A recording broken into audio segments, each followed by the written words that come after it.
Welcome to another week of... I don't even know what we're doing anymore. Midlife OneUp. Hold on, let me start over. Hi everyone, welcome to another week of Midlife OneUp. My name is Rob.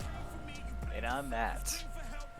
And yeah, welcome to another week. By the time you see this, I think I am actually one episode behind in editing due to having a completely crazy last couple weeks at work.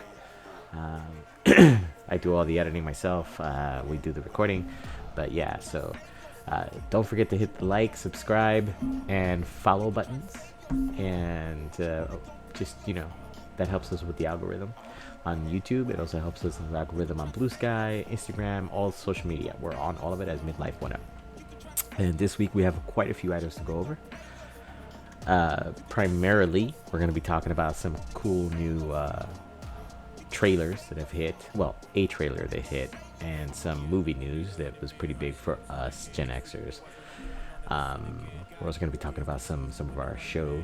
Matt's going to be bringing up some stuff having to do with a Marvel show on Disney Plus. I'm also watching the show, but I am super spoilery. Matt is less spoilery than I am. He's been very good with that, so he's going to be doing the kind of like warm up on that one. And we're also going to talk some of the new Final Fantasy XIV Online content that dropped. What was it? Was it this week or last week? I think it was last week, right? Last week. And the new high-grade model for Gundams from Bandai that hit the scene. Or, actually, yeah, it did hit the scene. It's just on back order because it's super popular, because it's a great model, and everyone should know that because it's been a very anticipated new Gundam series that's coming out. I mean, they've only been hyping it up for like 8 months, so, it's fine. Yep. But, I can understand how if you're not a Gundam person, you wouldn't know this, so totally forgivable. But Matt and I, we're like Gundam people, so we're on the ball. So anyway.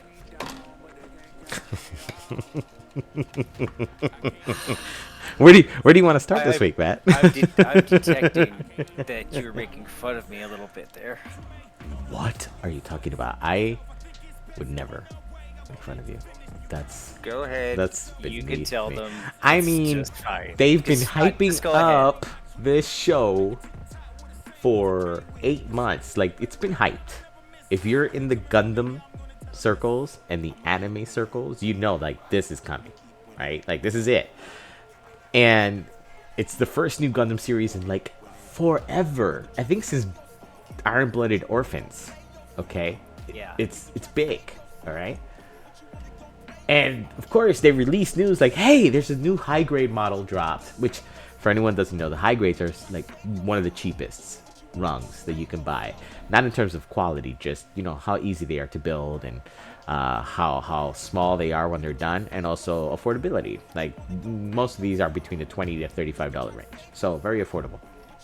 And hyping it up, new model available based off the new Gundam that the protagonist pilots in the new series.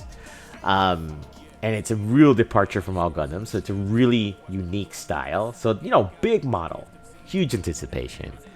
Right now, you can buy the model, as you can see on the screen, for $69.35 from AliExpress. It's the only place that apparently still has it in stock. Okay, they've sold 409 of them. All right, $69.35 on Amazon. It doesn't even have key art yet, as you can see over here.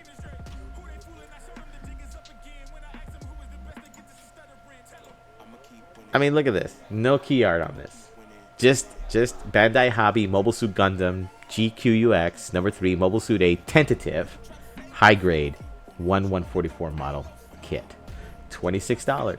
But you're not getting this bad boy till September, because they have none in stock. Okay?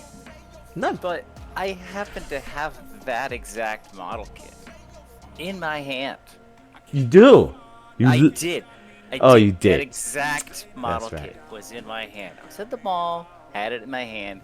I sat it down, and I walked away, and I didn't purchase it. I'm very upset about this. Yes, he picked it up, looked at it, and said, "Huh, look, it's the new model. $20. Wow, yeah. I think I'm gonna pass on it for now." Click, click, click. Puts it down. His own wife told him, shit about that. Shit about that. And instead of immediately saying, I'm going to turn around, go get it, he's like, it's fine. But that's okay. No judgment here. It can happen to anybody. You know.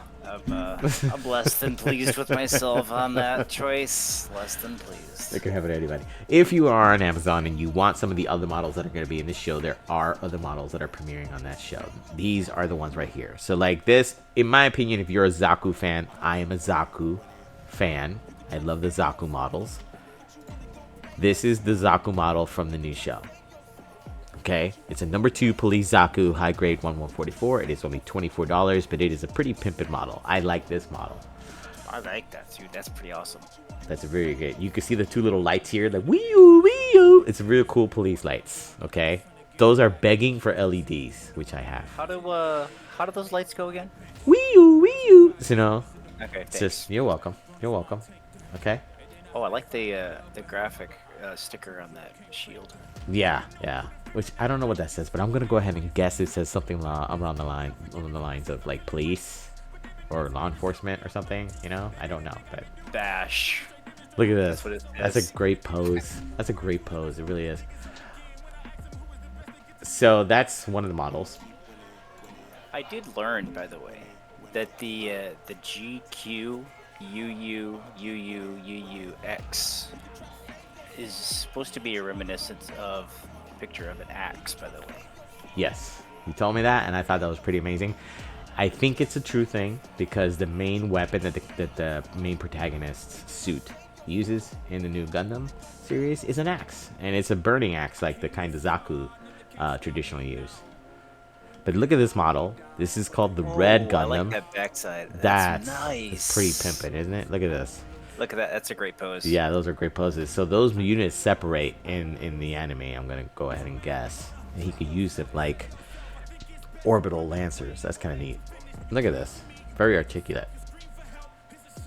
That is also a high grade. That is only $30.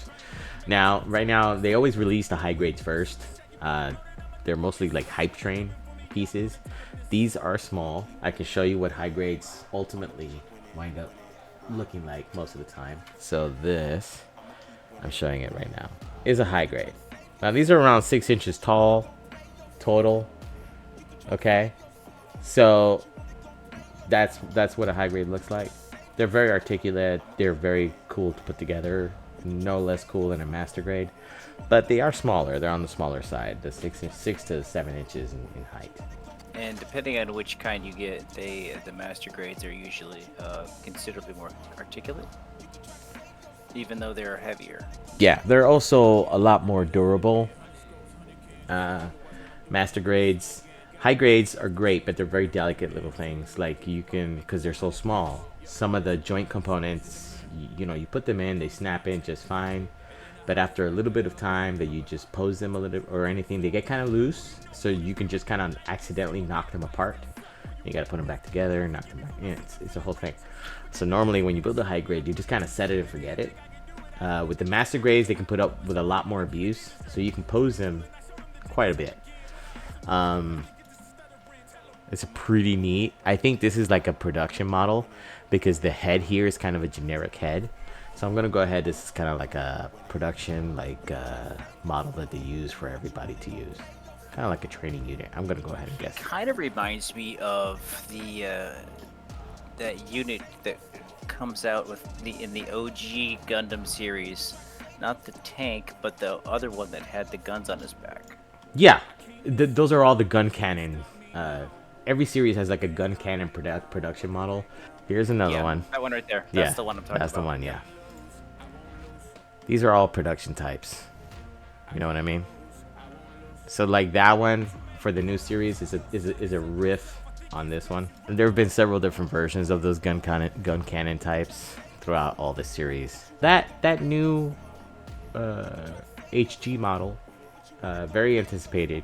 So as soon as it comes in stock, I will be getting one, adding it to my queue. Matt will more than likely get it and build it in about a couple weeks and then showcase it, so that'll be awesome. That's kind of amazing new news for the GQ UX series. Also, keep in mind by the end of this month, that series should be dropping on Prime, I believe. So Correct. we're looking forward to it. And I didn't get to showcase it, but here, this is what it looks like. This model is kind of amazing. The shield's pretty nice. It is, and here we see the axe. That's the titular weapon for the unit. Here's the back part of it. It's got those amazing thrusters. The legs are also very difficult, very highly posable. So it's a cool model. It's a very cool model. Very articulated. Yeah, very articulated. It's a very cool model. Other thing we wanted to bring up this week is the new Tron Ares trailer, which kind of an amazing trailer, not gonna lie. I'm gonna play it now so everyone can enjoy it. So sit back. It's only about a minute and a half. So here we go. 120 miles per hour. Last seen heading northbound. Unit 12, acknowledging dispatch. Already in pursuit.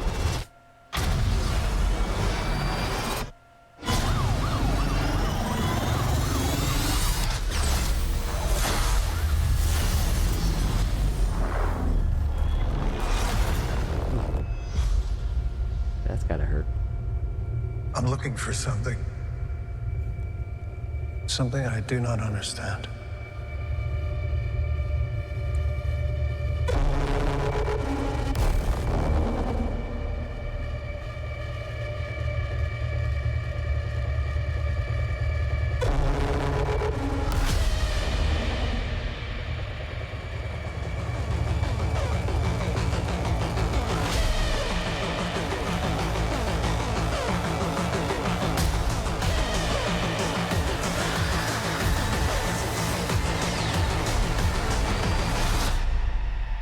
Ready?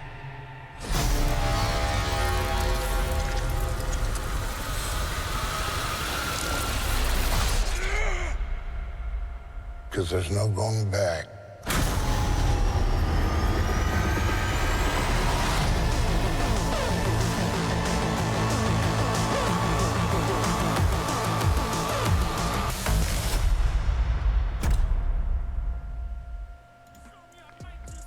So yeah, I think it was a pretty amazing trailer. Oh my gosh, I've seen that thing like 5 times today. Okay, 5 Yeah. times. It's Ridiculous. It's an amazing trailer. It really is. Oh, So it's I don't, well, we've never really talked about it, but Matt and I, being Gen Xers, like we saw the original Tron movie with Jeff Bridges. I mean, old school. Okay, if you haven't seen it and you're not a Gen Xer, you should see it. It's a great movie. It really is. must see it. Must see it. And the effects on it were ahead of its time. For like, you keep in mind, this was done like in the, what was that, a movie from the 70s or early 80s? But Late 70s. late 70s. Maybe super early 80s. Yeah. So the effects of it were ahead of its time. Very much like a George Lucas type visionary on the effects on that. It's very amazing. Great movie. It started the whole franchise. This movie is, I'm thinking it's going to be pretty hot. Okay.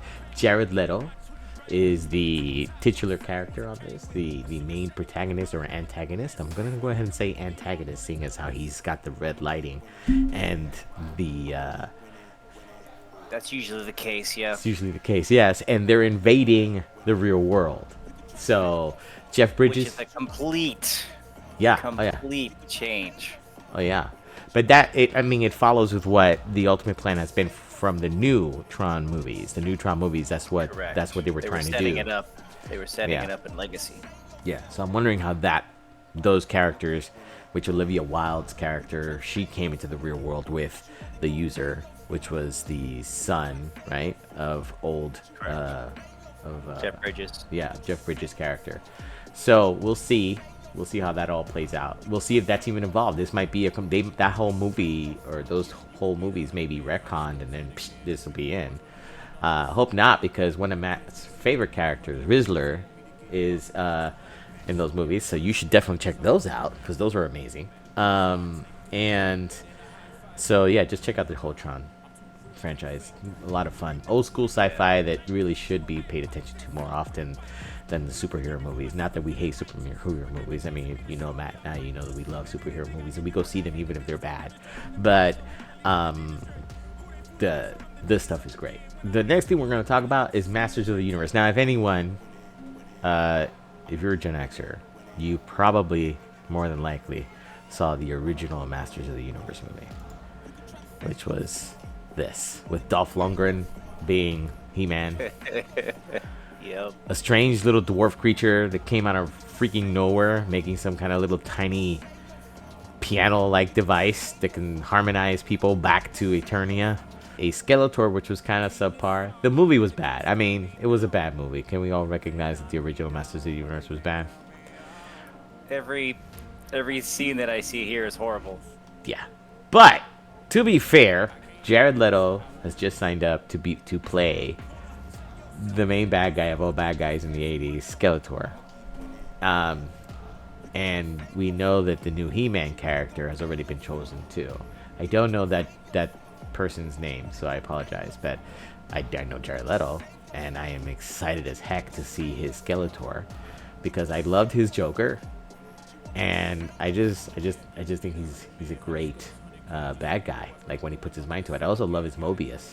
It's just kind of amazing. So that's the other big Jared Leto news that we had for this week. Wasn't Hemsworth chosen to be in that? As the new Masters of the Universe He-Man? I think so. Or I might be. Let's find out. Galatzine, which I think is this guy. Yeah, this is the gentleman who's going to be He-Man. I don't know, man. I don't know. Hopefully he's going to pack on some muscle. I mean, they did ask me to be He-Man, but I told them I got a pretty big schedule. Did they? Job. Did they? Yeah, they did. Oh, You know how it is. Nice. That's nice. I know you have no surprise with that. Yeah. Yeah. I don't know about that, man. I don't know about that. I mean, he has an athletic build, but it's not like, honestly, I would have figured it'd be Hemsworth too, because I mean, this guy has muscles, sure. I mean, let's not forget Captain Muscles on muscles here. Yeah, he's a little more jacked, I think. I mean, that's how stacked he got for Ragnarok. You know what I mean? So, just saying. That says action figure He-Man all over it. I mean, seriously. I could be wrong, but maybe he just didn't want to play another buff blonde. Could be. The next bit of news we want to get to is the new Final Fantasy patch 7.2 Seekers of Eternity, which both Matt and I have been looking forward to. Now, like I said, I've been very busy with work, lots of stuff, get home tired, and I'm just like, I'm so wiped. If you're in your 40s, late 40s especially, you get home, you're wiped, you're like, I want to play, but I'm just like not. So, new patch dropped, so I didn't get to play it much, but I did find a very creative way to play with my limited time, and I did manage to get up to the new dungeon.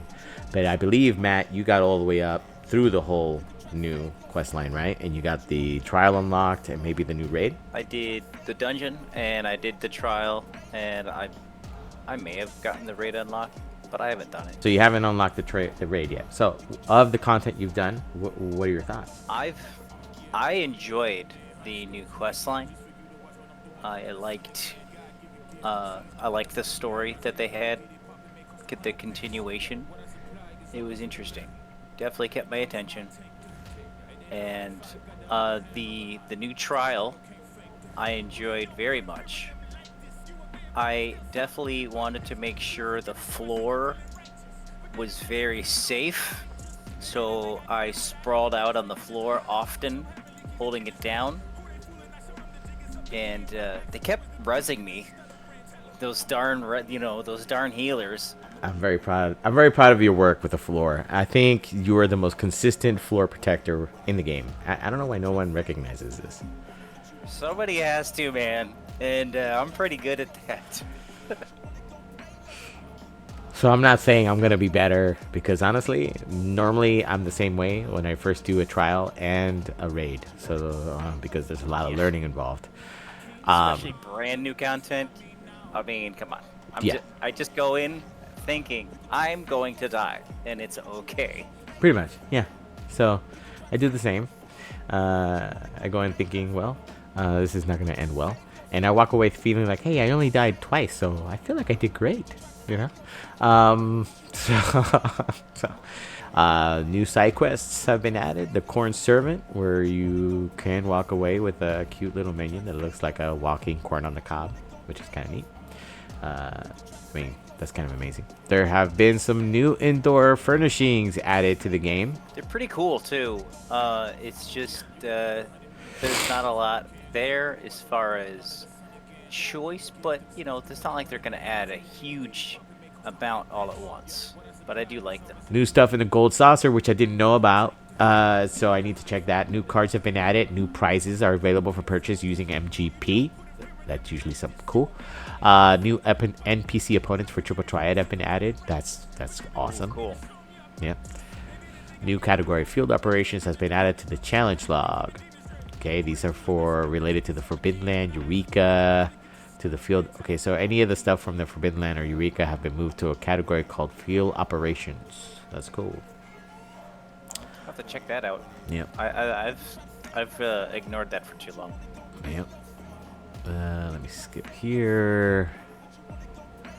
The following duty roulette names have been adjusted. So now it looks like duty roulette names have been adjusted. This is probably to keep up with the fact that some of the requirements for the journal, Chloe's journal, are not named the way that the roulettes are actually named, right? Because the roulettes have the old names. They're just they're self-explanatory when you open up the journal. It's pretty similar, but adjusted a little bit. So yeah, but it looks like the new names are more user-friendly. Yeah, the quality of life. It's just mostly a quality of life change. So the names are more accurate now. See, high level dungeons 70 and 80. That pretty much tells you this is just a level 70 or level 80 dungeon, not 71 through 80. Because before it was like you see here, 70-80, which makes you think, well, this is from 70 all the way from level 70 to level 80. Right. But no, it's actually talking about it as level 70 and level 80. So you can do either of those high level dungeons and fulfill the requirement. So really, I would go in and I would try to go. I was like, oh look, I can do a 70 to 80 dungeon, and I would do like a 71 or 72 dungeon, and I would go back and it wasn't finished. I'm like, what the crap's going on? Exactly. But then you explained to me, no, dude, do a level 70 dungeon.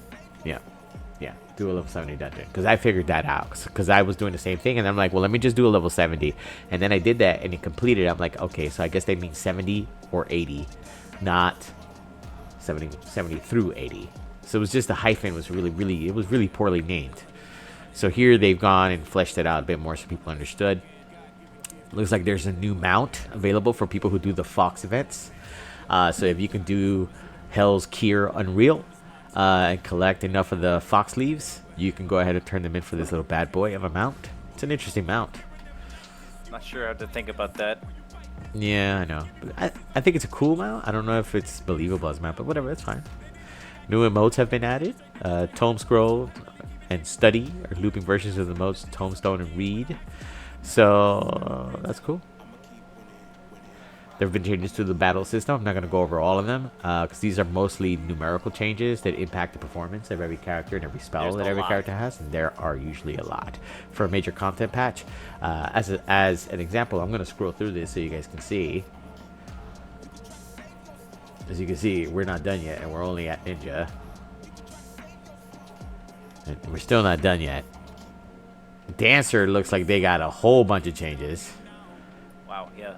Oh my god, Black Mage. Patch. Yeah, Black. Oh my gosh, yep. Yeah, Black Mage got a lot of changes.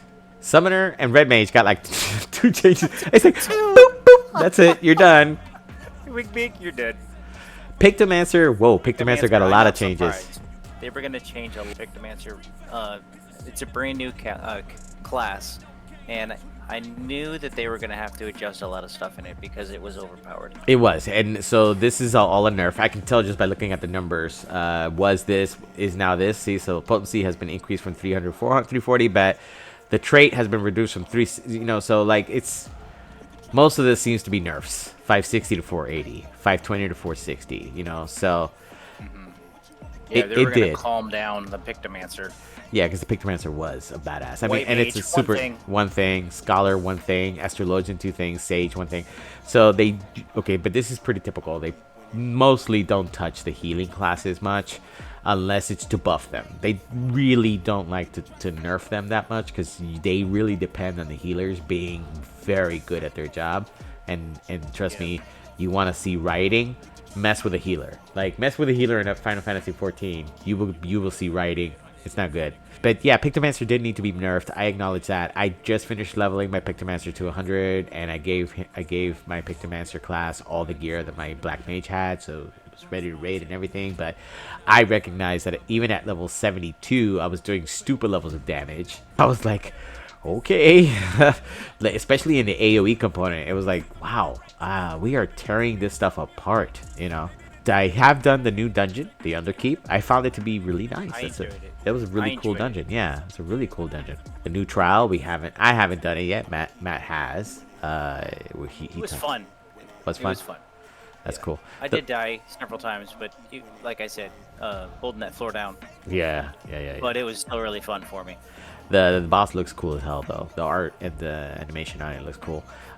They already released the extreme version of Recollection, which is the Savage mode, basically. But yeah, it's the extreme mode. Good luck on that. New raid dungeon, which we haven't done, but this is the cruiserweight tier. So the new tier has arrived. For anyone who doesn't know, we were doing the lightweight tier last time. Now we're doing the cruiserweight, which means there's still one more tier left, which is the what? Heavyweight. Heavyweight, that's right. They also added cruiserweight tier Savage, which is interesting. Oh, new mount, something like that. Look at this mount. Wow. I'm going to go ahead and say that is a reward for the extreme version of the new trial. I saw that in game yesterday, and it looked kind of awesome. You know what? The new gear, I know why it looks so old school Victorian. Because it's from when Sphene was... I'm not going to spoil it, but back then she was a queen, right? She had knights. That's exactly why. You are correct. Yeah. Nail on the head. Yep. New little minions, new faceware. So lots of cool stuff. Hey, they added new... for our portraits, new accents for the portraits, character portraits. Oh, nice. That's cool. I'll have to maybe play around with that. And look at this for adventure plates. I like this. This is very cool. I like this. Yeah, those are both pretty fun. Yeah, I like that a lot. Depth of field effects. That's neat. And I'm sorry again, guys, if you can hear something going in the background, something that sounds like whoop, whoop, that's me. I have something 3D printing in the back. The new emotes, new trophies. So yeah, it's a huge patch, big content patch. This is like one of the big ones. I think the next big one's going to be 7.3. Then usually after 7.3 is when the next expansion drops. But you know, each series has like 3 or 4 patches after. So it's going to be 7.21, 7.25, 7.29, stuff like that. And then 7.3, then 7.31, you know, etc., etc. So yeah, and of course there will be a new Hatching Tide event, which this is the umbrella I was talking about. It looks kind of like a Fabergé. Oh yeah, that's cool. I like it. Yeah, that's gonna be the new reward for doing the quest. Hatching Tide quest line is kind of like their Easter event. Starting in Old Gridania, I see. Oh, Gridania over in Makedo's Amphitheater, which seems to be like where most of these things start these days. Yeah, all the events in Old Gridania usually start right there. Yeah, so it looks like it's going from April 9th, which is 7, 8, 9, so Wednesday, right? To April 24th. These are all Pacific times, so 1 a.m. Pacific will be 2, 3, 4 a.m. Eastern in the U.S. 8 a.m. Pacific, which is when it ends, will actually be 11 a.m. Eastern on the 24th. It appears a helm is involved there too. No, this is the helm that the quest giver always wears, that little egg Fabergé thing. Oh, yep. Yeah, you're right. Thanks for the correction. Yeah, they always wear those little derp helms. Yeah, the herpy derp helms. Yeah, they do. All right, so yeah, that pretty much covers everything with Final Fantasy XIV. I have been playing a lot of World of Warcraft when I'm able to. Not this week or even most of last week because, again, work. But I have been splitting my time between World of Warcraft and Final Fantasy XIV. I know Matt's been hitting Final Fantasy XIV pretty good. Have you played any Destiny in the last couple of weeks?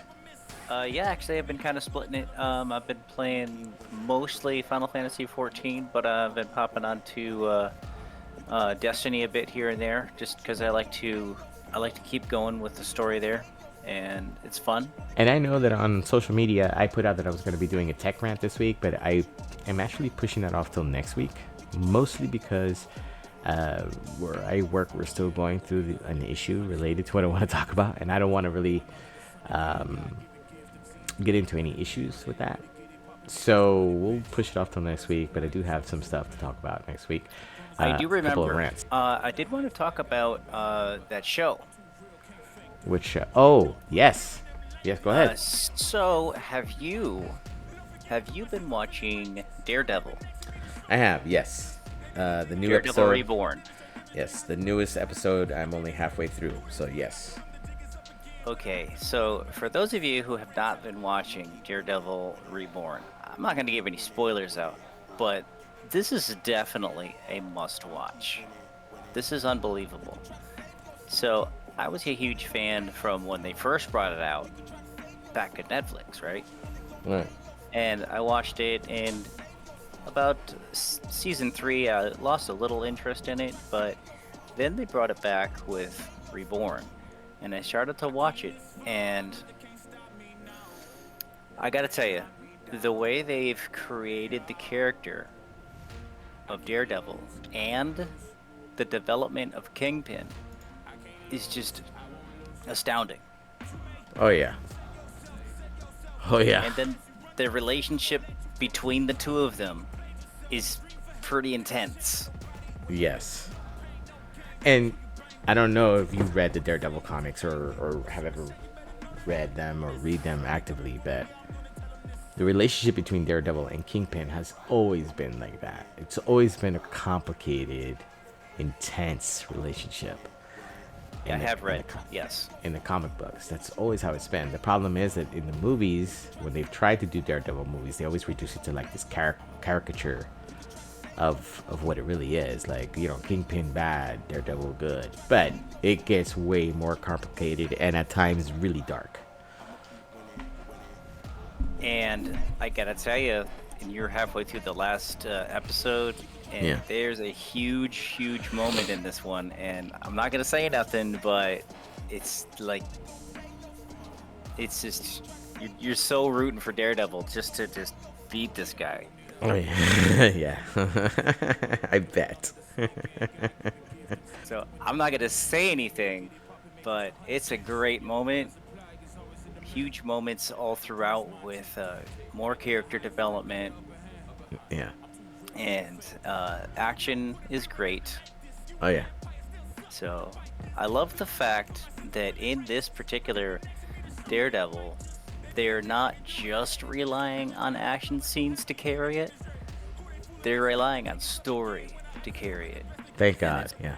And it's really making a good watch. Yeah, they're not phoning it in, because the last season of Daredevil on Netflix was pretty much. I know this may be controversial to some fans, but I feel like the last season of Daredevil on Netflix, and the Netflix version of Daredevil, was pretty phoned in. I really do. This season, yeah, not so much. This season, everyone is really dialed in. It starts with a bang. If you haven't watched Daredevil Reborn on Disney Plus, Oh man, it blew me away. I was very stunned. yeah, From the beginning. from the beginning. And I love the version of Bullseye in the show. Yes. So yeah, all I have to say is do yourself a favor and give it a watch, because it's definitely a great Marvel show. One of the few of the new ones that I've enjoyed immensely. The other one that I've enjoyed immensely is the Loki show on Disney Plus. I've enjoyed that immensely, but this one, phenomenal, truly phenomenal. So I just wanted to share that, and I just want to let you know you're welcome for no spoilers. That was super hard for me not to give spoilers on that. Yep. But love it, watch it. You're welcome. Yeah. All right. There you go. You heard it from the man himself. Love it and watch it. I agree. I second that. So that's it for this week, everybody. And thanks for joining us this week and watching our episode. And I hope you join us again next week. And like us on all of our social media. Again, we're Midlife OneUp on all social media outlets, with the exception of X. We are not on X, but we are on just about everything else, I believe. So until next week, my name is Rob. And I'm Matt. And keep it easy. See you guys.